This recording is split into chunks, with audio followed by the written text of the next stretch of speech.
and welcome to the Wealthy LaLa show with myself, Laurie Laursen. Today is episode 157-2. You. Okay.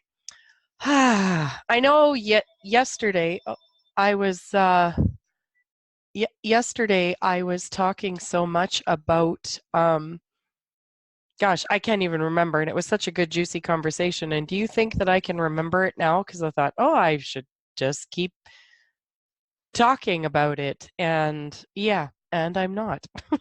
So yeah. Um, so I actually got the hit to pull out this book. So Change Me Prayers. So you know how I did for like 8 or 9 weeks, that book, It's Not Your Money by Tasha Silver. Well, she also has a couple of other books. One called Change Me Prayers, The Hidden Power of Spiritual Surrender, and another one called Outrageous Openness. So I got them through the library. I really enjoyed them, and I got the Change Me Prayers because I really like the idea of surrendering. Like, it's kind of like when you stand on a ledge with your back to the ledge, and a bunch of people have got a net and they're holding the net. And you just like put your hands on your chest and close your eyes and allow yourself to fall back and trust that these people are going to have your back. So you surrender into something to see what is available for you beyond all of the conclusions and the knowing and the points of view and the decisions that we have about how life should be or shouldn't be. And I'm really discovering this. I know I told you guys last week I had joined this Corey Michelle's Limitless 30-day class, and we got our first journal prompt, later in the evening last night. So she's in Australia, so the time difference creates, a variability as to when we get our prompts. So how's it get any better? And surrendering into the first journal prompt, I had such an amazing awareness about myself, something that I didn't even know was there. It was pretty crazy. And just trying to decide if my body wants to sneeze or not. I think it does. Okay, I paused the recording so you didn't have to hear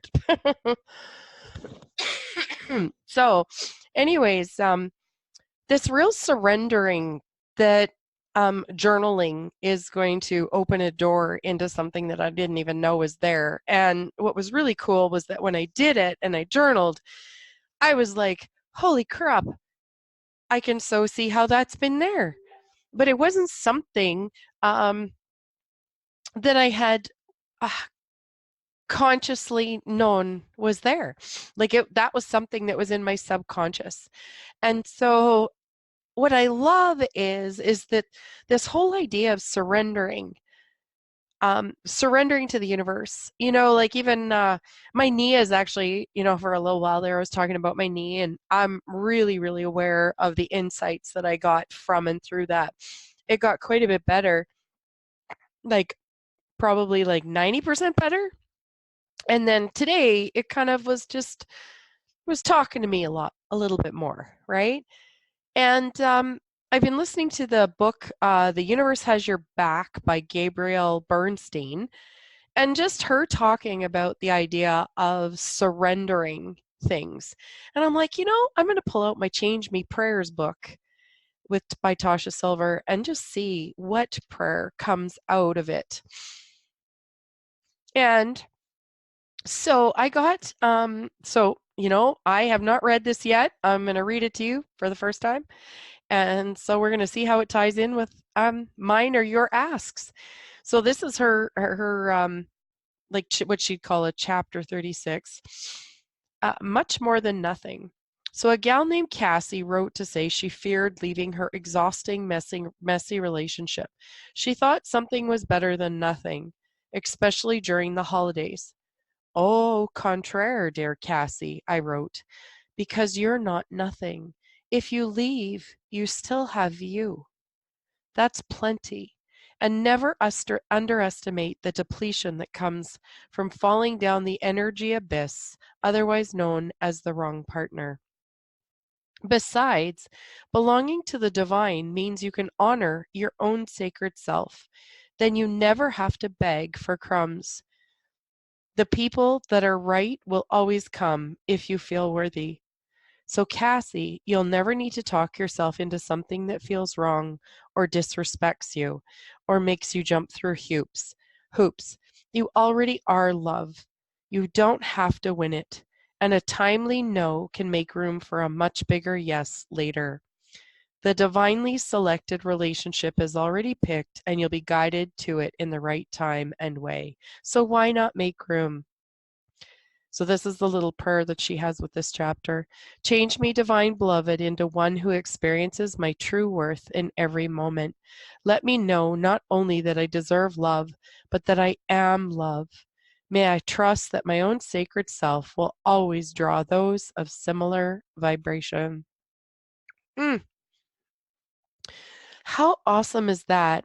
And so with me, with my knee, I realized, like, I caught myself, so most of the day I've been doing things like laundry and cooking pulled pork, um, dishes and, just kind of stuff around the house. And, my knee was talking to me. And so I had to use a lot more awareness when I got up, when I stood, when I walked, when I stayed standing for long periods of time. And then I was drawn while I was shredding the pulled pork to listen to The Universe Has My Back book, the one again by Gabrielle Bernstein. And she was talking about her and her hubby trying to find a house to buy, purchase, live in, rent, an apartment, whatever. And the process that they kind of went through it and how frustrated they were getting. And then finally they stopped and they said a prayer and surrendered it to the universe. And I went, I realized that I've not actually done that with my knee. Like, surrender it. Like, really just let it go and have the knowing that I'm valuable to receive, that I'm willing to receive something different, that I'm open to receiving something different. And wow, I wonder how the universe can surprise and delight me with that now that I've, let it go. Sometimes sometimes, you know, um, I can honestly say actually today I surrendered it. Now, that's not always the case with everything all the time. From reading Tasha Silver's first, the other book, It's Not Your Money. And I even read her Outrageous Openness. Well, I read most of it. And what I noticed is that I'll surrender it when I think I'm okay with it. I'll surrender it when I can. I'll surrender it when it has conditions to it. But to actually really just let go and just totally surrender, be vulnerable enough to actually even maybe be wrong. Do you know, I've been discovering with a dear relationship of mine that there's been a place where I've wanted very much to be right because I didn't want to be wrong. So the idea of surrendering and letting something new come through, then my conclusions, then my decisions, then the things that I think that I know. I've been inviting myself in this idea of, just like with the journaling prompt, when I came across this whole new awareness. Like, there was part of it as I was journaling, because you do this journaling for 15 minutes and you just journal, and you allow, and she's got questions. And so you answer this question to yourself in your journal. And then all of a sudden, as I was journaling, I was like, well, if I believe this, then I must believe that. And it was like a 2x4 to the forehead. It was mind blowing. And what was so interesting was that I knew it was true for me. Now, I mean, the reason why I'm not sharing it is just I don't get that it creates more. So, maybe one day it will, but for today I get that it doesn't. And, as I've talked before, I'm only going to share something if it's light. And if it's light, then I know that it creates greater. And so I do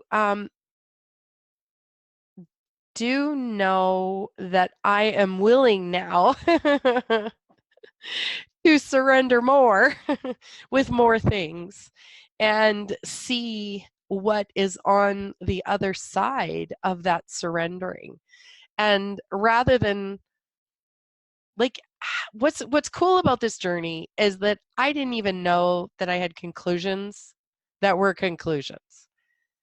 I have really prided myself on being very open-minded. And I am. And I have been. And I'm finding I'm not where I'm still not. And so it's quite fascinating. Um, it's so funny too, because I discovered something about myself today where I was like, oh shit. Um, yeah, well, maybe that wasn't my, I don't know, finest moment. Uh, Maybe my judgment or assessment or conclusion or decision about a particular situation with my sweet hubby, I could possibly be a little close-minded on. So I was actually chatting today with someone about that, and I had the person tease me and say, well, did you know that I'm actually like that too? And I'm like, no. And they're like, yeah. And the person said to me, well, would you judge me for that or make me wrong? And I'm like, no. And they said to me, so what's the difference?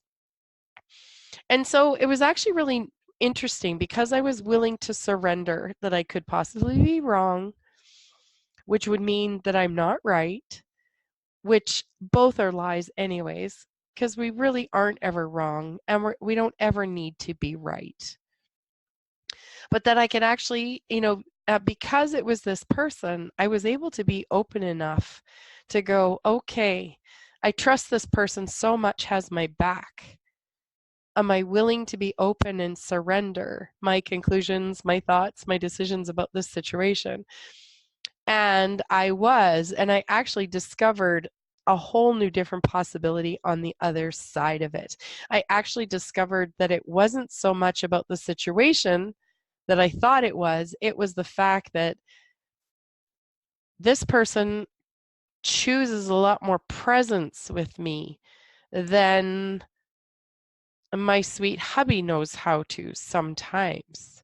There's times that he's really, really good at it. And then there's times where, him and I, based on just our past, not knowing the importance of presence, being really busy, raising 3 kids together, working really hard as a great team, neither of us really knew the value of presence. And so it's something that we're both bringing into our relationship in a greater way that is so much kinder to both of us. And so I realized that that's actually what I was missing with regards to this subject, rather than what I was criticizing or judging was actually the problem. And see, that's again what I discovered when I was doing the journaling. So we don't even realize how, like when I talked about the weather, so that's what yesterday's show was about. I talked about there being weather. There's weather every day. What are you going to decide that you're going to complain about? And when you don't even realize that, if you actually don't slow yourself down enough to realize that it's like, I can't control the weather, why would I complain about this? What would actually be the point of it? Is it something you're addicted to and you just don't, or is it just a habit?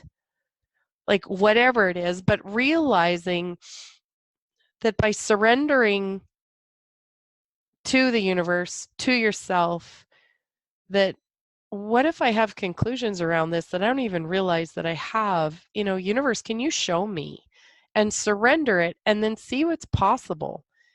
Like the thing I'm noticing with this surrendering is that where I used to think I was losing control and that things would be a lot harder and scarier. I'm actually discovering there's way more beauty, way more kindness, way more space, way more possibility than I could ever have imagined. And sweetness. Oh my God, people, there's such a sweetness to it that I just can't even put words to. I hope you can perceive. So, you know, I just so, want to invite you that if there's things that you've decided or things that you've concluded about people in your life, about situations, about yourself, even about your sweet self, like, would you be willing, your body, like me with my knee, would you be willing to surrender it to the universe and say, hey, I know you're going to have this taken care of. Show me. Show me what to do next. Show me what to be next. Show me how to handle this. Show me, just show me. And then allow it to contribute to you. And be wrapped in the loving arms of the universe. Oh my God, or divine or source. Oh, God, that gave me full body chills. Well, anyways, you guys have an amazing rest of your day. Thank you so much for listening. Big hugs. And I'll talk to you.